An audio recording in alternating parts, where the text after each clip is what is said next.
Bien, y arrancamos con información importante de último momento porque tenemos que la izquierda latinoamericana empieza a darle la espalda al dictador Nicolás Maduro. Gabriel Boric, presidente electo de Chile, Pedro Castillo, presidente de Perú, y el candidato colombiano Gustavo Petro se distanciaron en los últimos días de las políticas implementadas por el régimen chavista en Venezuela. Gabriel Boric, Chile, Pedro Castillo, Perú y Gustavo Petro de Colombia se han distanciado en los últimos días de las políticas implementadas por el régimen chavista en Venezuela. Pese a que todavía se aferra al poder y se mantiene en el Palacio de Miraflores, el dictador venezolano Nicolás Maduro está cada vez más aislado del mundo. Pero ya no solo de gobiernos que han venido denunciando sus violaciones a los derechos humanos desde el comienzo, como Colombia, Estados Unidos, Canadá, Reino Unido y gran parte de la Unión Europea. En los últimos días, algunos de los principales líderes de la izquierda latinoamericana le dieron la espalda al régimen chavista. El primero fue el presidente electo de Chile, Gabriel Boric, quien representó un viraje a la izquierda en su país luego de la administración de Sebastián Piñera. Semanas antes de asumir, se refirió a otros gobiernos identificados con la izquierda y en el caso de Venezuela, sostuvo que la dictadura de Maduro es un fracaso. El decir de que ese no es nuestro camino y que nosotros aspiramos a construir una izquierda que sea profundamente democrática, respetuosa de los derechos humanos, que sea capaz de ser crítica de sí misma y no de estar permanentemente justificando los errores en adjetivos. Hay un poeta chileno que decía: el adjetivo cuando no da vida mata. Y yo creo que eso también le pasa mucho a algunas izquierdas latinoamericanas que llenan sus discursos de adjetivo, pero en la práctica no ven el sufrimiento que está teniendo su propio pueblo. El presidente electo de Chile puso de ejemplo a Venezuela y a Nicaragua para asegurarle a su nación que no pretende apartarse del camino de la democracia, aunque su gobierno sea de izquierda. Venezuela es una experiencia que más bien ha fracasado y la principal demostración de su fracaso son los 6 millones de venezolanos en diáspora, había manifestado durante una entrevista a un medio de comunicación. Sin lugar a dudas también ha habido un retroceso en las condiciones democráticas que ha sido muy brutal, y el éxodo, y para qué decir las condiciones económicas de vida, el éxodo de 6 millones de venezolanos a lo largo del continente es la prueba más fehaciente de aquello. En su programa en la televisión oficialista en Venezuela, el número 2 del régimen, Diosdado Cabello, le respondió y expresó textualmente: en Chile todavía gobierna Pinochet y parece que va a seguir gobernando. Entre tanto, el candidato colombiano Gustavo Petro, adelante en las encuestas para la primera ronda a celebrarse el próximo 29 de mayo, dijo que Maduro pertenece a las políticas de la muerte. El presidente encargado de Venezuela, Juan Guaidó, en una entrevista realizada por la revista Semana, comparó a Petro con el fallecido dictador Hugo Chávez. Hay un origen de izquierda, hay evidentemente un antecedente guerrillero o el uso de armas para disputar el poder. Y eso en ese momento, en el 92, como ustedes saben, Chávez trató de utilizar las armas para tomar el poder de manera ilegal, luego a nivel electoral y abrazando la izquierda. Que tenemos de que un barco iraní repleto de petróleo llegó a Venezuela violando las sanciones de Estados Unidos. Este es el quinto cargamento de condensado que la estatal PDVSA recibe de Irán desde septiembre del 2020. La nave transporta 2 millones de barriles de crudo. La compañía petrolera estatal de Venezuela, PDVSA, ha recibido su primer cargamento de petróleo condensado del 2022, procedente de su aliado Irán, un insumo clave para aumentar la producción hasta su ambicioso objetivo de 1.5 millones de barriles diarios. Un barco con 2 millones de barriles del hidrocarburo utilizado para diluir el crudo escagoso del país caribeño ha llegado al pueblo venezolano de José, según habría informado un medio de comunicación. Los documentos de embarque enumeran el contenido del buque como material craqueado, ha dicho la persona que ha dado esta información y que se mantiene en anonimato. Continuamos con más noticias de Venezuela hoy porque es costumbre disfrazar los nombres de los barcos en los puertos venezolanos y apagar los transportadores de los satélites para que los buques no sean rastreados, no sean detectados, violando así las sanciones de Estados Unidos contra el régimen de Nicolás Maduro. Este es el quinto cargamento de condensado que la estatal PDVSA recibe de Medio Oriente, de Irán, desde septiembre del 2020. Venezuela también había importado 2 millones de barriles de condensado iraní en el 2020 y 4.6 millones de barriles en el 2021, desairando las sanciones petroleras de Estados Unidos al país.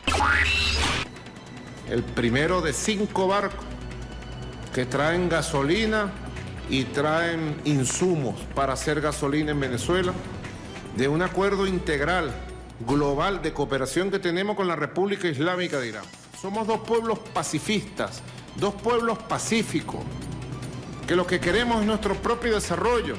Irán también ha intervenido para ayudar a su aliado sudamericano con ingenieros, productos refinados y repuestos para su industria petrolera. PDVSA duplicó sus exportaciones de petróleo en diciembre con respecto al año anterior, en una señal de recuperación de su industria. La llegada del buque se produce en un momento crucial para Venezuela, que pretende bombear más de 1.5 millones de barriles diarios en el 2022 para mantener así a flote su economía, afectada por la crisis humanitaria en la que ha hundido al chavismo. La producción ha disminuido en las últimas semanas, según una persona familiarizada, todo esto con los niveles de producción que pidió por ser identificada al hablar de la situación. Actualmente, la producción es inferior a 1 millón de barriles diarios, ha dicho esta persona, y como ya dijimos, se mantiene en anonimato. Mis amigos, estas son las noticias de Venezuela. Hoy continuamos con más información. Dos pueblos rebeldes, dos pueblos revolucionarios, que no nos vamos a arrodillar jamás al imperialismo norteamericano. Jamás. Para Venezuela, el cargamento de gasolina iraní es un balón de oxígeno, aunque de muy corta duración, para hacer frente a la grave penuria de combustible que sufre el país debido al deterioro de su antaño poderosa industria petrolera y al duro embargo estadounidense. Los venezolanos aguantan colas interminables para llenar los depósitos de sus vehículos. En cuanto a la llegada de la gasolina iraní, se muestran muy escépticos. Estamos haciendo la cola desde medianoche para poder surtir gasolina, esperando el día de mañana domingo, que nos toca según el número de la placa. Para mí no hace falta, yo no los quiero. No los quiero. Quiero producción nacional. Lo mío. Está lo mío. Y si llega, la pregunta es el precio que van a poner la gasolina. Porque si anclan el precio de la gasolina al precio internacional, nadie lo va a pagar. Sin combustible, la economía venezolana se hunde todavía más. La gran incógnita es cuál va a ser la reacción de Estados Unidos y si va a permitir que continúen estos envíos. A eso se suma otra pregunta: ¿cómo las vacías arcas venezolanas pueden permitirse pagar la gasolina iraní?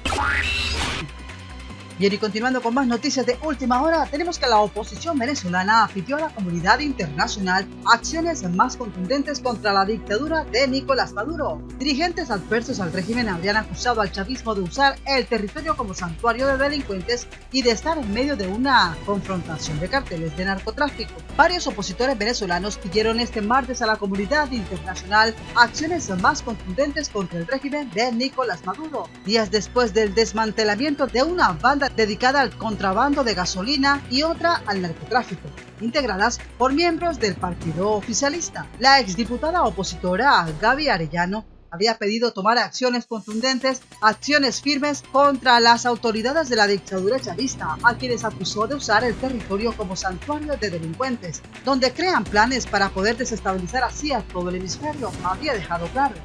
Por su parte, el también opositor José Luis Prada consideró que los arrestos de 2 alcaldes, exfiscales y una diputada alta del oficialista Partido Socialista Unido de Venezuela, PSUV, durante un operativo contra el tráfico de drogas y de combustible a través de un operativo especial, muestran una fotografía ampliada de la descomposición moral que vive Venezuela y las esferas del poder.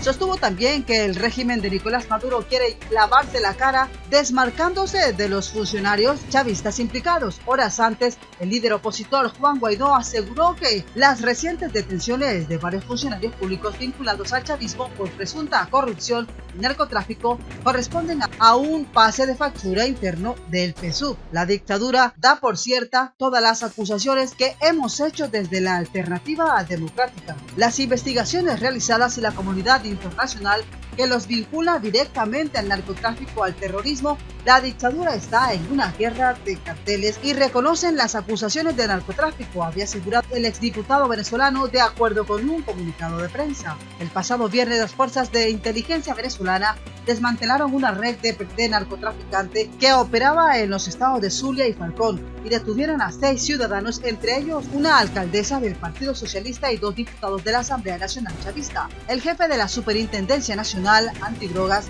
Richard López, explicó: también se sabe que durante todo este operativo especial se detuvo a Khairet Fernández, alcaldesa del Pesud, en un municipio fronterizo con Colombia. El día después, el ministro de Petróleo, Tarek El Aissami, informó que fueron detenidos el alcalde del municipio Independencia en el céntrico estado de Anzoátegui, el también chavista Carlos Rafael Vidal y el comandante de la tercera compañía de la Guardia Nacional Bolivariana, GNB Policía Militarizada, en la localidad Antonio José Barrios, y el fiscal superior del estado Bolívar, Manuel Gil da Silva. Sí, mis amigos, estas son las noticias del momento.